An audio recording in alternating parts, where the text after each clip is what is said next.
Thank you so much. It's a pleasure to talk to you all, and I'm deeply honored to share the stage with such an eclectic, such an elegant speakers. Honorable Registrar Saab, Deputy Director Tariq Sir, and my colleague Haris Saab. मुझे बहुत खुशी हो रही है, and I request you to please spare the bad throat that I have got. It's a viral sore throat.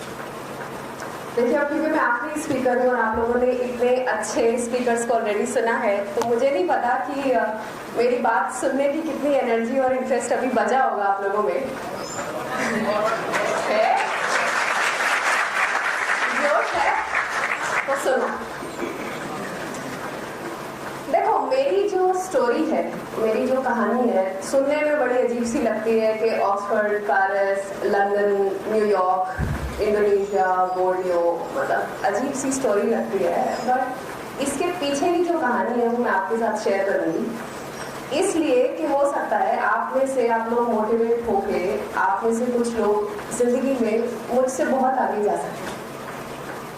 तो हुआ क्या कि हमारा बचपन बिल्कुल ऐसा ही था जैसे हिंदुस्तान के एक मामूली किसान के घर में होता है, जैसे हिंदुस्तान के 80% लोग हैं। मेरे वालिद एक किसान थे और हमारे खेतों में गेहूँ, चावल, आम, गन्ना, ये सब चीज़ें उगाई जाती थी। और जो मेरी याद है, मेरे बाबा के साथ वो खेतों में दौड़ लगाते हुए हैं, तो गेहूँ की बालियाँ तोड़ ली तो बाबा ने बता दिया कि ये सुनहरा रंग है और बालियाँ पक गई। चावल ये बासमती के हैं, तो बाबा वो तोड़ के मुझे दिया करते थे बाली के, इल्मा देख सूंघ के इसकी खुशबू ये बासमती है। पेपरमिंट की पत्तियाँ तोड़ के देते थे, तो पता चलता था कि पेपरमिंट जो है पक के तैयार है, जिसे हमारी संभल मुरादाबाद की ज़बान में कहते हैं पीपरमिंट। तो इस तरीके से नाच को खेतों से उठाते हुए ज़िंदगी हमारी बड़ी खूबसूरत थी। इसके बाद जब मैं 14 साल की थी, तब मेरे वालिद का इंतकाल हो गया और उनको कार्सिनोमा था। उस वक्त मुझे समझ में नहीं आता था कि कार्सिनोमा क्या है। एक फॉर्म होती है कैंसर की, आसानी से इसका इलाज हो जाता है, मगर हमारा गांव देहात का क्षेत्र था और किसको परवाह थी किसान की, पता नहीं कितने हर साल कैंसर से खत्म हो जाते। वही मेरे वालिद के साथ हुआ। मेरी अम्मी ने मुझे और मेरे छोटे भाई को, उस वक्त वो 11 साढ़े 11 साल का था, हमें पाला बड़ा किया। अम्मी ने हमें एक चीज़ सिखाई कि ज़िंदगी में हो सकता है हमारे पास बिल्कुल कुछ ना हो जैसे उन दिनों था, खाने के लिए शोरबा और दाल, वही टिपिकल स्टोरी इंडिया के एक मामूली किसान के घर की, शोरबा खा लो, दाल खा लो, रोटी खा लो। लेकिन ज़िंदगी में कभी छोटा मत सोचना, कम मत सोचना, खुद को कभी कम मत आना।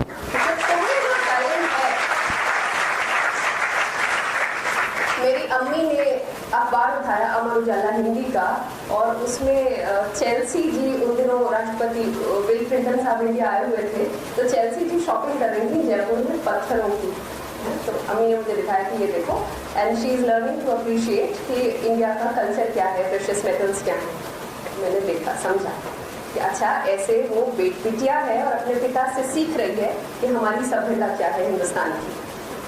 इस तरीके से न्यूज़पेपर्स देख के, मैगजीन्स देख के, उसी गांव में वहाँ के केरोसिन के लैंप में मट्टी के तेल के नीचे पढ़ते हुए मैंने अपने ख्वाबों को कभी मट्टी के तेल की कालख में मैला नहीं होने, हमेशा बड़ा सोचती रही। और उसके लिए जितनी मेहनत मुझे करनी हो, चाहे सुबह में 4:30 बजे उठना हो या फिर सुबह सबसे पहले उठ के शहर जाना हो, स्कूल में पढ़ना हो जाके, या आगे का रास्ता डिसाइड करना हो। और ये बिल्कुल एक मामूली सी कहानी है जो आपके और मेरे आजू बाजू वाले शायद हर दूसरे घर की कहानी होगी है। और बच्चों की तरह मेडिकल और इंजीनियरिंग पढ़ने के लिए जो मोटी मोटी किताबें, कोचिंग, ट्यूटोरियल, शहर, ये सब चीज़ें चाहिए होती हैं, वो हमारे घर में मैसर नहीं थी, क्योंकि वो एक फीमेल हेडेड हाउस होल्ड है। सिर्फ मेरी अम्मी है वहाँ, कमाने वाला वो कहते हैं एक जरिया आदमी, घर पे छत वो नहीं। अम्मी ने कहा कि भाई देखो कुछ करेगा, तो सीधा सीधा बीए में दाखिला ले लिया, बीए आर्ट साइड से। जो उसको तो आजकल कोई, अगर मैं किसी को बताऊंगी मैं सीधी सीधी बीए हूँ, तो कोई पढ़ा लिखा भी ना माने शायद। खैर, दर्शन शास्त्र में मैंने सेंट स्टीवंस कॉलेज से बीए किया, जो मेरी जिंदगी का आज तक का सबसे खूबसूरत फैसला, मेरी जिंदगी का सबसे अच्छा डिसीजन, वहाँ 3 साल गुजारना। सेंट स्टीवंस ने मुझे अपॉर्चुनिटी दी खुद को पहचानने की, अपने पोटेंशियल को समझने की, मेहनत करने की और ये जानने की कि दुनिया में 193 मुल्क हैं, तो बहुत अपॉर्चुनिटी है बाहर। आंखें खोलो, पहचानो, उन्हें ग्रैब करो। सेंट स्टीवंस के बाद मेरा कैंपस प्लेसमेंट हो गया, तो उस वक्त एक अच्छा पैकेज मुझे मिला था। एक BA पास का भी प्लेसमेंट हो गया क्योंकि मैं कॉलेज की अलग एक्टिविटीज़ में इन्वॉल्व थी, क्लब्स में, सोसाइटीज़ में, इवेंट्स में। वो कैंपस प्लेसमेंट मैंने साइड में रख दिया और पढ़ने के लिए विदेश चली गई। पहले एक्सचेंज प्रोग्राम किया for a couple of months and then I moved on to Oxford. अब ऑक्सफोर्ड में ऐसा लगता है कि ज़िंदगी जो है वो शैंडलियर्स की, ऑक्सफोर्ड यूनियन की, कारपेट्स की, wonderful T tables and crockery and junior common room and wonderful life at Oxford that people see in what movie? Harry Potter। देखे होंगे ना वो डाइनिंग हॉल्स, वो सब ऑक्सफोर्ड के हैं। मेरी जिंदगी टफ थी क्योंकि स्कॉलरशिप से कभी पूरा नहीं होता, तो पार्ट टाइम जॉब करके, जैसे बच्चों के आया के तौर पे ऑपेयर का काम करके, या अगर कुछ काम ना मिले जो मेरे ज़मीन गवारा ना करे तो इसके लिए टेबल साफ करना, बाथरूम धोना, टॉयलेट साफ करना, सारे काम मैंने किए इन हाथों से, जो जायज़ है वो सब। लेकिन पढ़ाई नहीं छोड़ी, पढ़ाई पूरी, हिम्मत रखी। फिर जब ऑक्सफोर्ड की पढ़ाई कर ली तो फिर संयुक्त राष्ट्र इंडोनेशिया चली गई, बोर्नियो। तो बोर्नियो जो है इंडोनेशिया वाले हिस्से में मैं थी, पलंगर आया और जकार्ता में होती थी, वहाँ पे रही। और उसके बाद न्यूयॉर्क सिटी चली गई। अब न्यूयॉर्क की कहानी बड़ी खूबसूरत सी है। तो वहाँ पे जो मेरा कार्यालय था 77 वाटर स्ट्रीट पे, 77 water street wall street area में है, न्यूयॉर्क स्टॉक एक्सचेंज के बाजू में। वहाँ पे बड़ी ऊंची ऊंची इमारतें हैं और जहाँ मैं रहती थी उस बिल्डिंग के 42 माले हैं। मतलब जो मेरा फ्लैट था वहाँ पे, उसमें मैं रहा करती थी 42वें माले पे। सामने एम्पायर स्टेट बिल्डिंग है। Empire State Building midtown Manhattan में 102 बिल्डिंग का माला है। बहुत खूबसूरत लगता है रात को। मैं हमेशा कंपेयर करती थी अपनी ज़िंदगी के कॉन्ट्रास्ट को कि मेहनत से, अल्लाह पे भरोसे में और खुद पे भरोसा रख के मैं तो 42वें माले पे वॉल स्ट्रीट पे कॉफ़ी सिप कर रही हूँ। मेरी ज़िंदगी वही है, that America runs on Dunkin Donuts and my life is also like that with a Starbucks coffee and a donut and a salmon and an amazing lifestyle on Wall Street। वो ज़िंदगी, मुझे उसका कॉन्ट्रास्ट समझ में आता था क्योंकि जो लोग सबसे ज़्यादा मुझे प्यार करते हैं, मेरी अम्मी, मेरा भाई, वो लोग हिंदुस्तान में यहाँ उसी अंधेरे में, उन्हीं तमाम दिक्कतों के बीच में जहाँ से मैं निकल कर न्यूयॉर्क गई थी। मैं सोचती रही कि क्या करूं। अच्छा, मेरे भाई के साथ हमेशा मेरी बात होती थी जो इंटरप्ट हो जाती थी क्योंकि वॉइस क्वालिटी और लैपटॉप चार्ज ना होना वो एक टिपिकल समस्या है हमारे क्षेत्र में कि कभी लैपटॉप चार्ज नहीं है, कभी बत्ती नहीं आ रही, कभी वीडियो बहुत स्लो है। और वो उस वक्त भी न्यूयॉर्क में मतलब बहुत तेज़ इंटरनेट की स्पीड रहती थी। तो मेरा भाई मुझसे रोज़ एक चीज़ कहता था कि भैया तू वापस आ जा, वापस आ इंडिया। तो मैं हमेशा सोचती रहती थी कि क्या कह रहा है। And he motivated me to appear for civil services exam। और मैं बहुत शुक्रगुजार हूँ हमारे समाज में लड़कियों के लिए, जैसे मैंने देखा बड़े होते हुए, मेरी फूफियों को देखा, मेरी अम्मी को देखा। मेरी अम्मी by the way masters degree holder है केमिस्ट्री में, उस वक्त में काफ़ी बड़ी बात होती थी, लेकिन उनके टैलेंट को कभी किसी ने पहचाना नहीं। उन्हें, उनके लिए ज़िंदगी सब लोगों के हिसाब से वो यही थी कि बस जो है शादी हो जाए, घर चला जाए। फूफियों का मैंने देखा, सबका, औरतों का हमारे घरों में हमने देखा जाती, सभी घरों की कहानी है। टैलेंट को कभी पहचाना नहीं, उसे तराशा नहीं, उसको एनकरेज नहीं किया। मैंने अपने केस में भी देखा, जब ऑक्सफोर्ड से ग्रेजुएट किया, वहाँ पर डिग्री लेके घर आई तो उसे फेंक के फर्श पे मारा गया, लौट गया है, क्या कर ले। टैलेंट को समझा नहीं किसी। मैं बहुत शुक्रगुजार हूँ, दुआ करती हूँ कि अल्लाह हर बहन को ऐसा भाई दे जैसा मेरा है। उसने मुझे हमेशा कहा कि भाई तू सुरक्षा मांगने की चीज़ नहीं है, तू सिक्योरिटी तुझे कोई दे, तुझे कोई सेव करे, तुझे कोई बचाए, कि कोई देख ना ले, कोई बहन को डरा ना दे, नहीं, सुरक्षा देने की चीज़ है। और इसमें हम दोनों ने बहुत बात की। पूरा दिन बात की जब डैफ भर रहे थे। पहले नंबर पे इंडियन एडमिनिस्ट्रेटिव सर्विस, दूसरे पे इंडियन पुलिस सर्विस और भारतीय विदेश सेवा नंबर 10 पे रखी।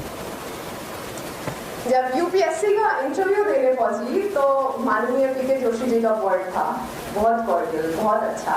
तो इंटरव्यूअर्स भी ये जानना चाहते थे कि भाई ऐसी बैकग्राउंड है, विदेश से पढ़े हो, जानते समझते हो चीज़ों को, तो क्यों फिर भारतीय विदेश सेवा ना करके ये आईपीएस ऊपर लिखा हुआ है। मेरा जवाब साफ था तब भी और आज भी कि जिन लोगों को शायद मेरी एजुकेशन की वजह से उम्मीद नजर आती थी, जिनकी आंखें मुझे देख के चमकती थी कि बिटिया विलायत से पढ़ी है, तो शायद जिंदगी कुछ बदल दे, जैसे एक छोटा सा राशन कार्ड बनवा दे, सफेद वाला राशन कार्ड बन जाए तो मट्टी का तेल बन जाएगा, या अगर बुखार है या तबीयत खराब है तो शायद वो दिखा दे किसी डॉक्टर को ले जाके, या विधवा पेंशन बनवा दे, या बुजुर्गों की पेंशन है वो बन जाए। छोटी छोटी चीजें जो क्षेत्र के आसपास के लोगों को लगता था मेरी विलायत की एजुकेशन से उनकी जिंदगी बदलेगी, वो अब ऐसा लग रहा है सिविल सर्विसेज में आके कि ज्यादा कुछ भले ना कर पाऊं, उनके करीब रहकर, उनके पास रहकर इतना वक्त तो जरूर होगा कि उनकी कुछ सुन सकूं मैं, और जो मुझसे हो सके मैं करूं। और सिविल सर्विसेज से फिलहाल मेरी जिंदगी में 2 चेंज आए हैं। पहला तो वो लोग जो कहते थे कि लौंडिया है क्या कर लेगी, अभी कहते हैं हमारा तो बेटा है, हम बहुत फख्र है, हमारे बच्चे पे बहुत बहुत बहुत फख्र है, उसने हमारा सर ऊंचा कर दिया। पहली बात तो ये।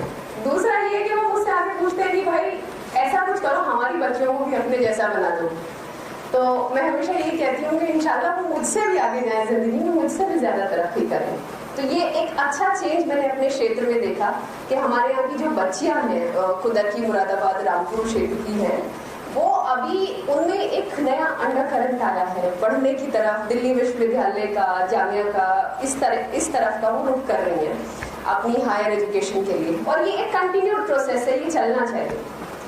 और मैं बहुत बहुत शुक्रगुजार हूँ डेप्यूटी डायरेक्टर तारिक सर की कि जब मैं स्ट्रगल कर रही थी और मेरे पास दिल्ली में बाहर कहीं रहने के लिए, अफोर्ड करने के लिए पैसे नहीं थे कि 20,000 21,000 का कमरा बाहर ले लें, तब तारिक सर ने बहुत सपोर्ट किया और मुझे बहुत हिम्मत बनाई। बिल्कुल ऐसे जैसे मेरे बड़े भाई हो, मेरे टीचर हो, मुझे कहा कि तू मेहनत से पढ़, your job is to study hard in the library is open, you have a mess, you please study, your job is to give your best and RCA will take care of you.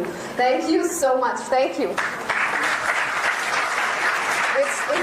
It's so wonderful to have such amazing teachers and इसे बहुत शुक्रगुजार हूँ, बहुत खुशनसीब हूँ कि मेरे इतने अच्छे ट्यूटर्स यहाँ पे मेरे जामिया में, जिन्होंने इतने बुरे टाइम में, इतने स्ट्रगल के टाइम में सपोर्ट किया। क्योंकि अगर नहीं करते तो और क्या रास्ता था, रास्ता वही था कि बैग उठाओ और जाके काम करो, जॉब करो, कहीं और होता, कुछ और होता। लेकिन दूसरों के आंसू पोंछने का अवसर जैसा मुझे भारतीय पुलिस सेवा ने दिया, वो हीलिंग टच वाला, वो शायद ना हो। थानों में जब मैं पहले कभी सिम हो गया, FIR लिखवाने चली गई, सर डर लगता था कि सिम के में FIR लिखवानी है तो कैसे मैं थाने में जाऊँ। अभी मुझे ऐसा लगता है कि अगर आपके मेरे जैसी कोई बच्ची हम में से एक अगर थाने में बैठी हुई है तो शायद डर तो आप में से किसी को नहीं लगेगा। You just walk into the थाना and just proceed with the FIR। तो सुरक्षा मांगने के बारे में, कि घर में किसी को कहने के कि भाई मुझे प्लीज स्कूल तक छोड़ दो, ये वाली बातों से हट के चलो। अभी तुम जरिया बनो खुद से अपने आप को सिक्योर करने का, समाज को सुरक्षा देने का। और ये बदलते हुए हिंदुस्तान की भी कहानी है, बदलते हुए भारत की, जिसमें इतनी अपॉर्चुनिटी है बेटियों के लिए, बेटों के लिए, आप सब के लिए। तो स्काई इज द लिमिट, बोल दी अपॉर्चुनिटीज।